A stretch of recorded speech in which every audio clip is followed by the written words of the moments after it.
I'm the UPS driver, I'm the plumber, I'm the lawyer, whatever. And I jump into my occasional open tournament and I just haven't achieved gold ever. I keep attempting these things and I'm increasingly getting frustrated and disheartened by this. Your advice to those individuals, your average Joe, so to speak. Yeah, well, and maybe this is where I tend to lean more towards into my empathy. Like I believe in like checking with your students, particularly the ones that are taking the time to compete. Particularly your students who are taking the time to compete, I do think they biasly deserve a little bit more of your attention. So if I see one of my students who, once again, they just never quite hit it, I'm talking to them after the fact, no matter what. I've gone like, hey, how are you feeling about this? And once again, I'll have them decompress over time, but how are you feeling about this? If they communicate exactly that, I'm frustrated. I feel like I have a good camp, I've trained, and then I'm just not meeting. It's like, okay, well, what we have currently been doing, I would say what we have currently been doing is you come in 3 times a week, you stay for open mat, you do X, Y, Z. If you're willing to, we can change it and see if we have different outcomes.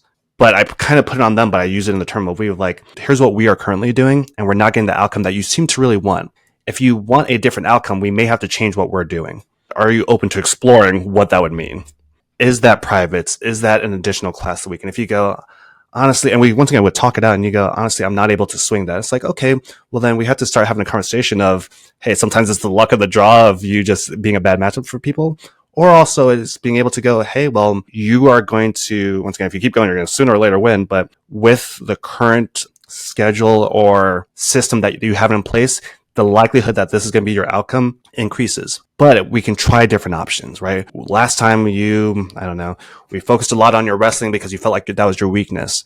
But this tournament, you lost from passing, right? And then this tournament, you lost from a different thing. So maybe we need to just have a more well-rounded camp for you instead of focusing on what we think is your weakness and we start making you well-rounded. Or maybe you're still competing too often, even though you're only competing 3 times a year. Maybe we just take a whole half a year and we're just focused on refining your game. But once again, having that dialogue with them and exploring it with them, I think even that makes people feel more comfortable. That has been my advice when it's like 3 tournaments in a row and you're all losing. It's like, well, are you willing to make a change? Because if you are, I'm on board. And if you're not, that is also okay, but just know that you may increase the likelihood that we're going to continue these outcomes.